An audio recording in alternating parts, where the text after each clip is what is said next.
दोस्तों, आज हम वैक्सीन के बारे में समझेंगे।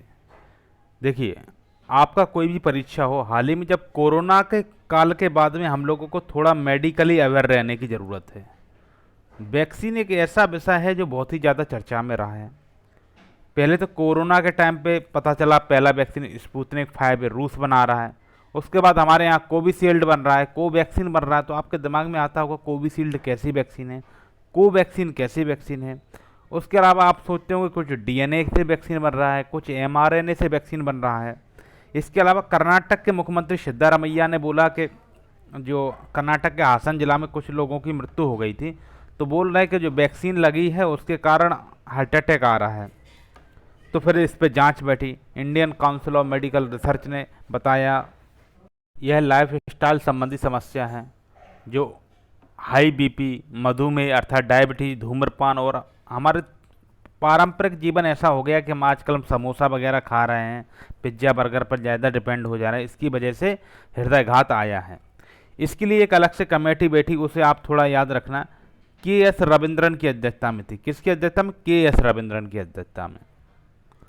और इसने क्या लगभग 250 लोगों पर अध्ययन किया, तो बोला कि भाई इसमें जो कोविशील्ड वैक्सीन है उसका कोई ऐसा नहीं योगदान नहीं पाया गया। तो आपको यहाँ से ध्यान रखना कि कोविशील्ड पे जो हुआ था, कोवैक्सीन के लिए नहीं। तो अब दिमाग में एक प्रश्न उठना चाहिए कि कोविशील्ड को क्यों संदेह के घेरे में रखा गया। तो उसका एक कारण भी था, ऐसे ही कोई किसी ने टिप्पणी नहीं कर दी। लंदन में एक ऐसी केस चल रहा था। तो कोविशील्ड की जो कंपनी है वो है एस्ट्राजेनेका, एस्ट्राजेनेका, ठीक है, इसे याद रखना। तो हम लोगों को ज़्यादातर वैक्सीन कोविशील्ड ही लगा है। तो एस्ट्राजेनेका ने कहा है कि भाई कुछ दुर्लभ साइड इफेक्ट इससे हो सकते हैं। किसके साइड इफेक्ट हो सकते हैं? टीटीएस के। टीटीएस का फुल फॉर्म जान लीजिए। इस टी से थ्रम्बोसिस, इससे थ्रम्बोसाइटोपेनिया, इससे syndrome. Thrombosis, thrombocytopenia syndrome. TTS मतलब एक टी है थ्रम्बोसिस, दूसरा है थ्रम्बोसाइटोपेनिया, तीसरा है सिंड्रोम। आपने थ्रोम्बिन प्रोटीन सुना होगा, प्रोथ्रोम्बिन सुना होगा ना, हेपेरिन, प्रोथ्रोम्बिन आपको बताया। जब आप गिर जाते हैं, आपको चोट लग जाती है, तो खून बहता है, बहने के बाद खून एकदम रुक जाता है, जम जाता है। वो कौन जमाता है? यही प्रोथ्रोम्बिन प्रोटीन। तो उसी का साइड इफेक्ट क्या होता है कि हमारे हृदय में ये थ्रम्बोसाइटोपेनिया है कि जम जाता है। एक ऐसा सिंड्रोम है, पर ये वेरी रेयर होता है, मतलब बहुत कम होता है, पर होता जरूर है। इसलिए कर्नाटक के सीएम ने, सिद्धारमैया ने ऐसा बोला था कि ये इसका एक कोविशील्ड का इफेक्ट पड़ सकता है, ठीक है। कोविशील्ड की कंपनी कौन सी है? एस्ट्राजेनेका। दूसरा वैक्सीन हम लोगों को कोवावैक्सीन भी लगा था, जिसे कोवैक्सीन बोलते हैं। तो अब ये समझते हैं कोवैक्सीन में और कोविशील्ड में क्या अंतर है। आपके दिमाग में एक प्रश्न तो उठ रहा होगा। उसके अलावा हम लोग पढ़ रहे हैं कि कुछ कभी कभी पढ़ते हैं ये वेक्टर वैक्सीन है, ये लाइव एनुटेटेड वैक्सीन है। तो यहाँ से आपके क्वेश्चन पूछे जाने की संभावना है। तो अब हम क्लियरली अपना पढ़ाई चालू करते हैं। तैयारी का मतलब यही होता है, क्वेश्चन पूछा जाए तो उसका आंसर हमसे बन जाए, ठीक है। आपने ऑपरेशन सिंदूर देखा है, उसमें कौन कौन से देश चर्चा में रहे हैं? एक तो आपका चीन है, और भारत तो खैर है ही। चीन, भारत और तुर्की बहुत चर्चा में रहे हैं। इन देशों में क्या होता था, संयोग से ऑपरेशन सिंदूर में चर्चा में रहे हैं, लेकिन इन देशों में पहले से ही स्मॉल पॉक्स, जिसे हम चेचक कहते हैं या छोटी माता कहते हैं, इससे बचाव के लिए एक प्रथा थी, जिस प्रथा का नाम क्या है? बेरियोलेशन, बेरियोलेशन, ठीक है, मैं लिख देता हूँ। ये प्रथा चर्चा में थी इन देशों में, भारत में, चीन में और तुर्की में, ठीक है। अब आप सोच रहे होंगे यार पाकिस्तान का तो नाम ही नहीं लिया। अरे सर, 15 अगस्त 1947 से पहले की बात कर रहा हूँ मैं, 18वीं सदी से पहले की बात कर रहा हूँ, 1700-1600 में। तब पाकिस्तान भारत का ही हिस्सा था, ठीक है। तो आज का भारत, पाकिस्तान, बांग्लादेश कोई अलग नहीं थे, एक ही थे। तो इनमें एक बीमारी चर्चा में थी, कौन सा? छोटी माता, इसे स्मॉल पॉक्स या चेचक भी बोलते हैं। इसमें क्या होता था, बेरियोलेशन की एक प्रथा थी। जैसे कोई ऐसा व्यक्ति है जिसको क्या है, छोटी माता का रोग हुआ है, तो उसके शरीर में फोड़े निकल आते थे छोटे छोटे से। उन फोड़ों से कुछ हल्का सा उसका ले लेते थे, उसका पश वगैरह, उसका मवाद वगैरह जो निकलता था, लेकर एक अच्छे खासे स्वस्थ व्यक्ति के शरीर पर उसको लगा देते थे। जिससे क्या है, स्वस्थ व्यक्ति हल्का सा संक्रमित हो जाता था। उस संक्रमण से क्या होता था, उसके अंदर एक एंटीबॉडी बनता था। ये प्रथा हमारे यहाँ बहुत पहले से चली आ रही है, जिसे आज हम टीकाकरण का नाम दे रहे हैं। लेकिन इसमें एक समस्या थी, कभी कभी अब जिसकी प्रतिरक्षा इतनी कमजोर है तो उसकी मृत्यु का भी और संक्रमण का खतरा होता था, क्योंकि अब उतना ज़्यादा टेस्टिंग आज की तरह नहीं था। पुरानी वैक्सीन भी थी, वो भी उतनी ही घातक थी। अब थोड़ा साइंस ज़्यादा आ गया है तो अब चीज़ें बदल गई हैं। और अब भी तो सुन ही रहे हैं ना कि कोरोना वैक्सीन के कारण हृदयघात आ रहा है, ये आ रहा है। तो चीज़ें 100% अभी भी नहीं हुई हैं, समझ लीजिए आप। तो वेरियुलेशन की प्रथा कहाँ पर थी? चीन में थी, भारत में थी, तुर्की में भी थी, और पाकिस्तान तो भारत का पार्ट ही है, ठीक है। ये तो हमने पुराने ज़माने की बात बताई है आपको, 17वीं सदी से पहले की, मतलब ये अकबर के ज़माने की बात आपको बता रहे हैं। अब आते हैं आधुनिक वैक्सीन। आधुनिक वैक्सीन की शुरुआत कब से हो रही? 1796 से हो रही है, 1796 से। और किसने की थी? एडवर्ड जेनर ने, एडवर्ड जेनर, ठीक है। अब ये कैसे हुई थी? तो एडवर्ड जेनर जो थे, इनने देखा कि जो दूध दोहने वाली महिलाएं होती हैं वे काउपॉक्स से संक्रमित हो जाती हैं, और उन्हें जो जब वो काउपॉक्स से संक्रमित हो जाती तो उन्हें स्मॉल पॉक्स नहीं होता। अब आप समझोगे ये कैसे भाई, कुछ समझ नहीं आ रहा मुझे आप क्या बोल रहे हैं। आपके घर पे गाय भैंस होगा, ठीक है, गाय होगी। अब आपकी कोई मम्मी लोग, चाची लोग गाय दोती होंगी, गाय का दूध निकालती होंगी। तो जब वो दूध निकालती हैं तो कभी कभी उनके गाय में एक रोग पाया जाता है जिसे बोलते हैं काउपॉक्स। अब काऊ में कोई रोग पाया जाएगा, उसे क्या बोलेंगे? काउपॉक्स पाए, ठीक है, काउपॉक्स, ठीक है। अब क्या है, आपकी चाची काउपॉक्स से संक्रमित हो गई, मतलब बीमार हो गई। फिर एडवर्ड जेनर ने देखा जो महिलाएं काउपॉक्स से बीमार हो जाती हैं, मतलब जो दूध का काम करती हैं, जो गौला फैमिली से लोग हैं, उन लोगों को स्मॉल पॉक्स बीमारी नहीं हो रही है, ठीक है। तो एडवर्ड जेनर ने क्या किया? 1796 में, ठीक है, एक काउपॉक्स पुस्टिल लिया और एक बच्चे को दे दिया, ठीक है। अब काउपॉक्स का जैसे ही संक्रमण बच्चे को कराया तो देखा कि उस बच्चे को स्मॉल पॉक्स का रोग कभी नहीं हुआ। तो एडवर्ड जेनर के दिमाग में गया कि जिससे हम काउपॉक्स का बीमारी करा देते हैं वो थोड़ा बहुत टाइम तक बीमार रहता है, उसके बाद वो स्मॉल पॉक्स से सुरक्षित हो जाता है। अब हमें काउपॉक्स और स्मॉल पॉक्स में अंतर समझना चाहिए। काउपॉक्स एक हल्का रोग है। स्मॉल पॉक्स में क्या होती है, 30%, मतलब ये 100 लोगों को होता था स्मॉल पॉक्स, 100 लोग, जिसमें से 30 लोगों की जान चली जाती थी। तो सोचिए ये तो बहुत खतरनाक था। ऐसे कोरोना तो बहुत लोगों को हुआ, तो इतना ही लोगों का मतलब कोरोना 1000 लोगों को हुआ तो उसमें कितना जान जाता था, उसका परसेंटेज आप निकाल लीजिए। वैसे इसमें अगर 1000 लोगों को स्मॉल पॉक्स हुआ तो इसमें 300 लोगों का जान चला जाएगा, तो ये बहुत बड़ा बीमारी था। इसलिए एडवर्ड जेनर ने काउ पॉक्स से हम लोगों को संक्रमित कराया, और उस संक्रमण से हम 2, 4, 6, 8, 10 दिन बीमार रहे, उसके बाद सुरक्षित हो गए, फिर हम लोगों को स्मॉल पॉक्स नहीं हुआ। समझ गए? अब जो वैक्सीन है, इसका नाम वैक्सीन क्यों पड़ा है ये मैं बता देता हूँ। ज़्यादातर आप शब्द देखते होंगे कि ये शब्द लैटिन भाषा का शब्द है। लैटिन भाषा का शब्द है एक बैका, उससे वैक्सीन शब्द आया है। और बैका को लैटिन में क्या कहते हैं? गाय, ठीक है। अब आप कहोगे कि भाई हमारे यहाँ तो संस्कृत भी है, हिंदी भी है, अंग्रेजी भी है, तो हम लैटिन के शब्द क्यों इस्तेमाल करते हैं? उसका कारण समझ लीजिए। हिंदी है आज भी डेवलप हो रही है, नए नए शब्द इसमें जोड़े जा रहे हैं, ठीक है। कई अंग्रेजी के शब्द या फारसी के शब्द हमारे हिंदी में लाए जा रहे हैं। लेकिन लैटिन भाषा एक ऐसी भाषा है जो ये जीवाश्म की तरह है, उसमें कुछ बदलाव नहीं होना है, ठीक है। लैटिन भाषा एक मृत भाषा टाइप है, उसमें कुछ बदलाव नहीं होना है, इसलिए लैटिन के शब्द यूज करते हैं। हमारे यहाँ तो अब हिंदी में लोटा है, उसको गड़ई भी बोल दे रहे हैं, कोई जग बोल दे रहा है, कई जगह कोई गिलास बोल दे रहा है। तो हमारे यहाँ बहुत ऐसा नहीं, नाम जगह जगह के हिसाब से नाम बदल जाते हैं, इसलिए लैटिन शब्दों का यूज करते हैं। ये आप समझ में गए होंगे, ठीक है। बहुत परेशान आप लोग रहते हैं कि लैटिन शब्द काहे आ रहा है, ग्रीक शब्द का आ रहा है, क्योंकि ये बहुत प्राचीन शब्द है, इनमें आप बदलाव नहीं होते हैं, इसलिए इनका उपयोग करते हैं। तो बैका, बैका किसको कहते हैं? हमारे भारत में जैसे गाय कहते हैं, काऊ कहते हैं, गैया कहते हैं, गऊ माता कहते हैं, उसे लैटिन में केवल एक ही शब्द बैका कहते हैं। बैका से बना वैक्सीन।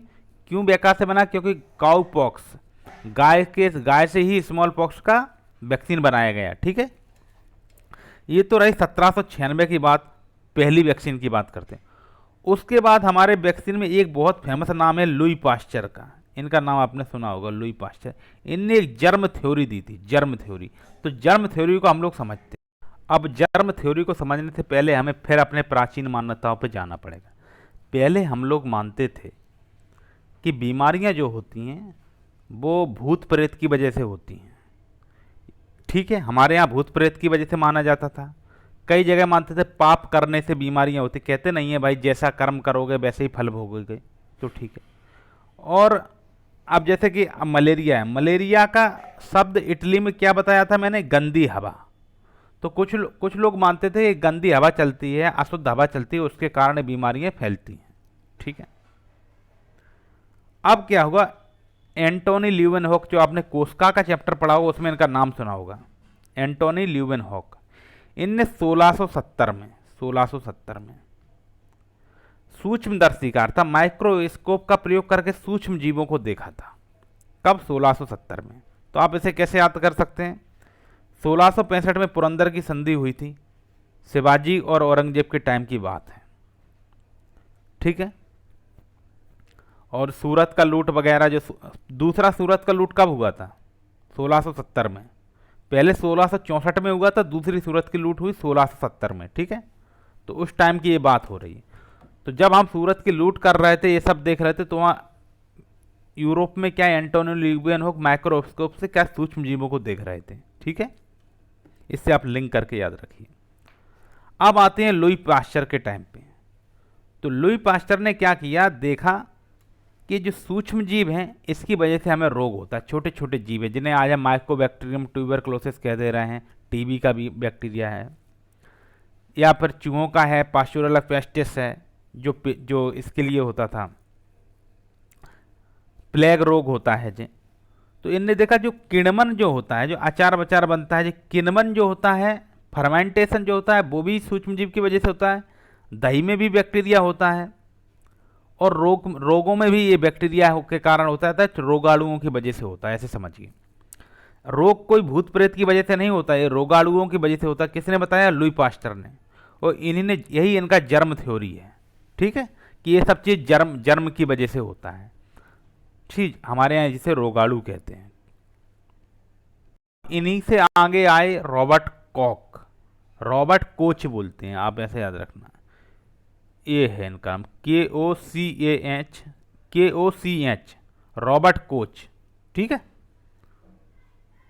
तो रॉबर्ट कोच आए इनके आगे। तो रॉबर्ट कोच ने कहा कि भाई कि एंथ्रेक्स है, जैसे ट्यूबरक्लोसिस है, कोलेरा, इनके लिए अलग अलग जीवों की पहचान की। ठीक है, तो आप ये बताइए, इनका इंडिया से लिंक करो तो इतना है कि ये टीबी जो होता है, माइकोबैक्टीरियम ट्यूबरक्लोसिस, ये किसने खोजा था? इसका माइकोबैक्टीरियम ट्यूबरक्लोसिस की वजह से होता है। किसने बताया था? लुई पाश्चर ने बताया था कि रॉबर्ट कोच ने? तो ये रॉबर्ट कोच ने बताया था। ठीक, RK ने बताया था, रॉबर्ट कोच ने। और इन्हीं पे क्या होता है, आज वर्ल्ड टीबी डे बनता है। आज विश्व टीबी डे जो मनाया जाता है वो कब मनाया जाता है? उनका तिथि क्या है?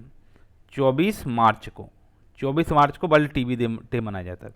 अच्छा, विश्व कैंसर दिवस कब मनाया जाता है? 4 फरवरी को।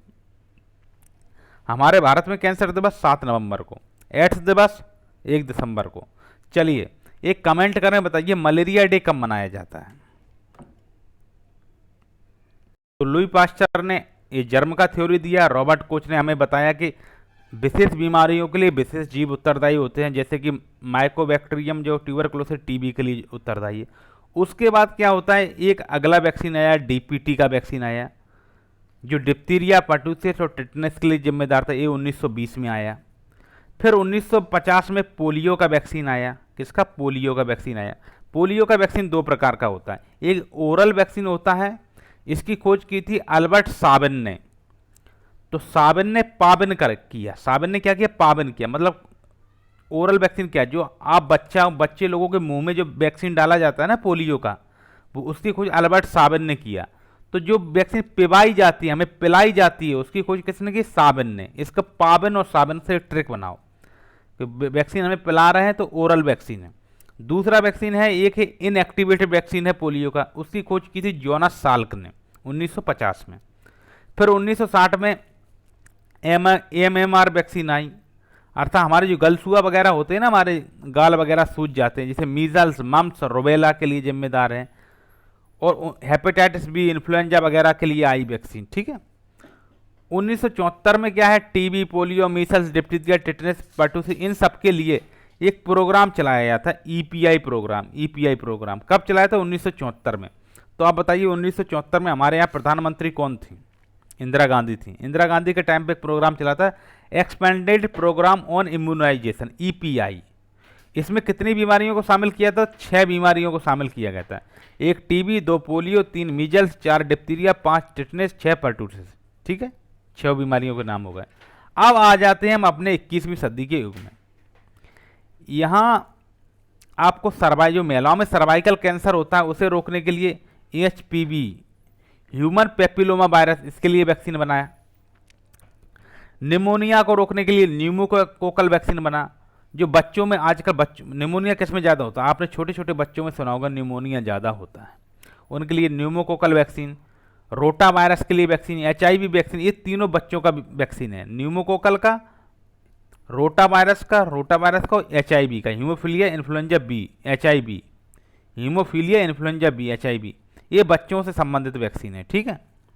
अब आती है हमारी महामारी कोविड-19। अब आ जाते हैं हम 2020 में, कहाँ से शुरुआत की थी और कहाँ तक हम लोग आ गए हैं।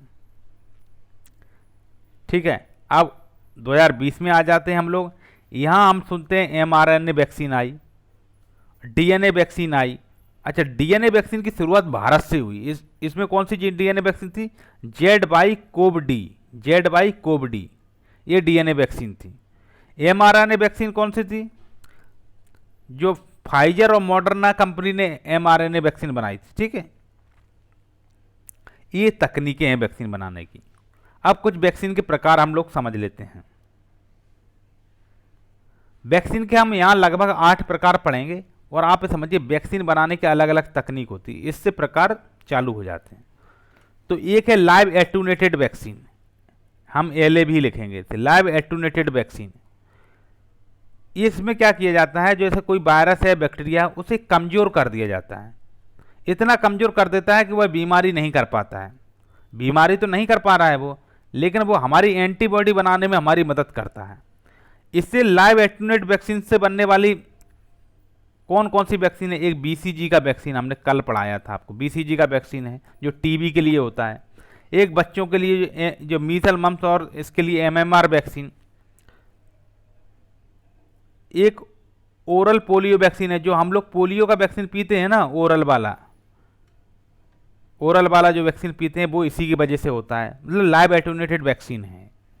इससे लाभ क्या होता है? हमें एकदम एक बहुत मजबूत और लंबे समय तक चलने वाली प्रतिरक्षा तंत्र, हमारी एंटीबॉडी बन जाती। अब आप ये शब्द जरूर ध्यान रखना, लंबे समय तक। कुछ वैक्सीनें ऐसी हैं जो बहुत अच्छी लगेंगी, हमें संक्रमित नहीं करेंगी, परेशान नहीं करेंगी, अच्छे तरीके से बन जाएंगी। लेकिन फिर जैसे कोरोना का वैक्सीन है, उसका बूस्टर डोज हमें क्यों किया जा रहा है? वो कोरोना वैक्सीन एक बार में क्यों सक्सेसफुल नहीं हो पाई? उसका बूस्टर डोज दिया जा रहा था। ठीक है, जबकि ये वाला जो लाइव एटूनेटेड वैक्सीन है, ये एक ही बार में लगभग सक्सेसफुल हो जाती है। ठीक है, जो हमारे पापा लोग के हाथ में, बाएं हाथ के कंधे पे, इस पे देखना आप भुजा पे, उनके हाथ में एक कटा हुआ निशान रहता है, वो BCG का वैक्सीन है। ये लाइव एटूनेटेड वैक्सीन ही थी। अब दूसरा वैक्सीन पे चलते हैं हम, इसे नोट करते रहना आप। पहली लाइव एटूनेटेड वैक्सीन, दूसरी वैक्सीन है किल्ड वैक्सीन, जिसे इनएक्टिवेटेड वैक्सीन कहते हैं। मतलब उसमें तो क्या था, कमजोर बैक्टीरिया जा रहा था, इसमें मरा हुआ बैक्टीरिया देते हैं, मतलब बैक्टीरिया को मार देते हैं। आप कहोगे बैक्टीरिया को कैसे मारेंगे? गोली से? नहीं भाई, धनुष बाण से मारा जाता है, मजाक कर रहा हूँ। बैक्टीरिया को हम या तो हीट देकर मार देते हैं, ज़्यादा हीट देंगे तो मर जाएगा, या फिर केमिकल प्रोसेस से मार दिया जाता है। अब बैक्टीरिया को मारकर कौन कौन सी वैक्सीन बनाई गई? एक जो साल्क पोलियो है, IPV है, जो ओरल पोलियो वैक्सीन जो हमें पिलाई जाती है वो तो लाइव एटेन्यूएटेड वैक्सीन था, और ये क्या है, हाँ इसका लाभ क्या होता है, ये सुरक्षित होता है या एचआईवी या कमजोर इम्यूनिटी वाले लोगों को दिया जाता है। अब ये सुनिए आप, जो हम लाइव एटेन्यूएटेड वैक्सीन दे रहे थे जो हमारे पापा लोग के कंधे पे लगा है, वो बहुत, उससे काफ़ी हम लोग बीमार हो जाते हैं, वो खतरनाक होता है, उससे संक्रमण फैल जाता है। लेकिन इसमें जब बैक्टीरिया ही मरा हुआ है तो वो क्या संक्रमण फैलाएगा, नहीं फैला पाएगा। ठीक है, इतना तो आप समझ रहे हैं। लेकिन ये किसके लिए, ये उनके लिए जो एचआईवी से पॉजिटिव है, एचआईवी पॉजिटिव है, उन लोगों की इम्यूनिटी बहुत कम होती है, तो उन लोगों को देने के लिए इसे दिया जाता है, किल्ड या इनएक्टिवेटेड वैक्सीन को। इसका नुकसान क्या है, इसका नुकसान ये है कि इसके बार बार में बूस्टर डोज देना पड़ते हैं, पहली बार लगेंगे, फिर दूसरी बार लगेगा, तीसरी बार लगेगा, ऐसे होता है, वो एक ही बार में लग जाता है। तीसरा आता है टॉक्सिड वैक्सीन, अर्थात सब यूनिट वैक्सीन। इसमें क्या किया जाता है कि जो जैसे बैक्टीरिया है उसका पूरा शरीर नहीं लिया जाता। बैक्टीरिया के लिए जैसे ये हम बैक्टीरिया को बनाते हैं, जैसे मान लो ये बैक्टीरिया है, इसमें ये छोटा सा ये प्रोटीन है, ये बीमारी के लिए उत्तरदायी है, ये बीमारी के लिए उत्तरदायी है। तो जो बीमारी के लिए उत्तरदायी प्रोटीन है उसको ही शरीर में दिया जाता है। ठीक है, इससे बनने वाले वैक्सीन कौन से हैं, हेपेटाइटिस बी का वैक्सीन होता है, ह्यूमन पेपिलोमा वायरस का वैक्सीन, डिप्थीरिया का वैक्सीन, टिटेनस का वैक्सीन। ये कौन से वैक्सीन है, ये टॉक्सिड वैक्सीन है, अर्थात सब यूनिट वैक्सीन है। इनसे लाभ है कि बिल्कुल सुरक्षित है, नुकसान यही है कि इनका बार बार डोज देना पड़ता है। ठीक है, बार बार डोज आपको देना पड़ेगा, इसका यही नुकसान है, लेकिन सुरक्षित बहुत ज़्यादा होता है। ठीक है, चौथा वैक्सीन है रिकॉम्बिनेंट वैक्सीन। अब हेपेटाइटिस बी का वैक्सीन दोनों तरीके से बनता है, एक इससे भी बनता है सब यूनिट से भी, दूसरा रिकॉम्बिनेंट से भी बनता है। ठीक है, अब इसे रिकॉम्बिनेंट को समझते हैं, इसको हिंदी में बोलेंगे जीन तकनीक आधारित वैक्सीन, जीन की तकनीक पर आधारित होता है। इसमें क्या करते हैं हम, डीएनए की टेक्नोलॉजी का उपयोग करके जो पैथोजन होते हैं, रोगाणुओं का प्रोटीन जीन के किसी अन्य जीव में डाल देते हैं। इसका मतलब आप समझिए, रिकॉम्बिनेंट वैक्सीन में क्या करते हैं, इनका जैसे ये बैक्टीरिया, ये बैक्टीरिया है, ये बहुत घातक है, इसका जो ये जो प्रोटीन है जो खतरे वाला जो हम बना दे रहे हैं इसके अंदर, इसको हम ई कोलाई बैक्टीरिया, हमारी आंतों का बैक्टीरिया, उसके अंदर ये डाल देते हैं। अब ले उसी की तरह बन गया ई कोलाई, ये ई कोलाई है। ठीक है, उसके अंदर डाल दे रहे हैं, तो ये क्या हुआ, रिकॉम्बिनेंट हुआ। मतलब आप ऐसे समझ लीजिए, शेर है, आपको शेर जैसी दहाड़ चाहिए अपने घर पे, तो आप शेर को तो घर पे नहीं ला सकते, नहीं तो वो आप ही को स्वर्ग पहुंचा देगा। तो आप अपने कुत्ते के अंदर उस शेर जैसा वो फिक्स करा दें, उसके गले में कुछ ऐसा यंत्र लगा दें, शेर जैसा दहाड़ने लगे, तो रहेगा तो वो कुत्ता ही, लेकिन दहाड़ पूरी शेर वाली देगा। इसलिए खतरा भी कम रहेगा और आपका काम भी हो जाएगा। इसलिए यही है रिकॉम्बिनेंट वैक्सीन, खतरनाक जीवाणु से उसका प्रोटीन ले लिया जाता है और एक अच्छे जीवाणु के अंदर डाल दिया जाता है, वो हमारे शरीर के लिए बढ़िया रहता है। यही है। अब इसमें कौन से हैं, इसका ये बहुत ठीक है, इसका लाभ यही कि इससे भर के आप इसका प्रयोग करो, टीके वगैरह में कोई दिक्कत नहीं है। हेपेटाइटिस बी और एचपीवी, ह्यूमन पेपिलोमा वायरस, इन दोनों के लिए इसका उपयोग होता है, और इसका उपयोग इन्हीं दोनों रोगों का उपयोग उसमें भी होता है जिसमें हम क्या कहते हैं, हमारे शरीर में उसका जैसे इसमें जैसे ये प्रोटीन खतरनाक है जो हम इस गोले के अंदर बना दिए, ये खतरनाक प्रोटीन है। इसमें सब यूनिट में क्या करते हैं, हम केवल खतरनाक प्रोटीन एक मानव के अंदर डाल दे रहे हैं, ये मानव बना दिया हमने, मानव के अंदर एक खतरनाक प्रोटीन डाल दिया ये वाला। तो ये तो होगा सब यूनिट वाला, किल्ड इनएक्टिव वैक्सीन वाला। ठीक है, नहीं इनएक्टिव नहीं, सब यूनिट टॉक्सिड वैक्सीन, जो हमने बताया था आपको कि इसका केवल प्रोटीन डाला जाता है। रिकॉम्बिनेंट में क्या होता है कि हमारी आंतों में पहले से ई कोलाई बैक्टीरिया पाया जा रहा है, हमारी आंतें हैं वहाँ पहले से ई कोलाई बैक्टीरिया, उस बैक्टीरिया के अंदर वो डाल देंगे, तो रिकॉम्बिनेंट वैक्सीन है। जो कुत्ता और शेर का उदाहरण दिया वो रिकॉम्बिनेंट हुआ। पांचवा वैक्सीन है वायरल वेक्टर वैक्सीन, इसको आपने बहुत सुना होगा, वायरल वेक्टर वैक्सीन। ये क्या होता है, देखो इसमें ये जो वायरल वेक्टर वैक्सीन है ना, इसमें क्या करते हैं, पूरा का पूरा एक जीवाणु लेते हैं, मान लो कोरोना का जीवाणु ले लिया हमने, कोरोना का जीवाणु नहीं, कोरोना का वायरस जो होता है, कोरोना का वायरस ले लिया, उसे हमने किसी अच्छे जीवाणु के अंदर या अच्छे वायरस के अंदर प्रवेश करा दिया, पूरा का पूरा उसको डाल दिया। मान लो ये है कोरोना का वायरस, इसे हम सी से लिख दे रहे हैं। अच्छा वायरस को हम जी से लिख देते हैं, गुड से।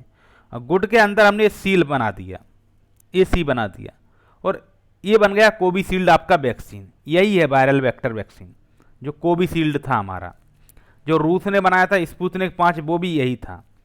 मतलब कोरोना का वायरस एक छोटा सा सी है, गुड वायरस जीबी में इसे डाल दिया, ठीक है, और वो हमारे शरीर के अंदर दे दिया, तो इससे बनेगा वायरल वेक्टर वैक्सीन। इसका उदाहरण है Covishield, Sputnik 5, Johnson and Johnson करके एक जो आया था वो। इससे क्या होती है, हम स्ट्रॉन्ग, हमारी इम्यूनिटी होती है तेजी से बढ़ती है, स्ट्रॉन्ग होती है, ठीक है। तो आप बताओ रिकॉम्बिनेंट वैक्सीन में और इसमें क्या अंतर है। देखिए रिकॉम्बिनेंट में और इसमें क्या अंतर है, देखिए इसका हम दोनों का इधर लिखते हैं हम अपना कौन सा रिकॉम्बिनेंट में क्या कर रहे हैं, ये कोरोना वैक्सीन है, रुकिए, ये कोरोना वैक्सीन है, कोरोना का वायरस है, उसके अंदर एक खराब प्रोटीन है, ये गोलाम बना दिया। अब इसमें क्या गुड वायरस है ना, उसके अंदर एक केवल खराब प्रोटीन डालेंगे हम लोग। जबकि वेक्टर वैक्सीन में क्या करते हैं हम, ये कोरोना का वैक्सीन है, इसमें ये पूरा का पूरा डाल देते हैं। ये अंतर है, आप चित्र से देख लीजिए, ठीक है। तो वायरल वेक्टर वैक्सीन। छठवां वैक्सीन है एमआरएनए वैक्सीन। इसमें क्या होता है, ऐसा करते हैं, अब हम पढ़ेंगे 6वें नंबर पे एमआरएनए वैक्सीन, और 7वें नंबर पे कौन सा पढ़ेंगे, डीएनए वैक्सीन, और 8वें नंबर पे पढ़ेंगे कॉन्जुगेट वैक्सीन, ठीक है। लेकिन इसे हम इस वीडियो में नहीं पढ़ेंगे, नहीं तो डाटा इतना ज़्यादा हो जाएगा कि आपको चीज़ें समझ में नहीं आएंगी।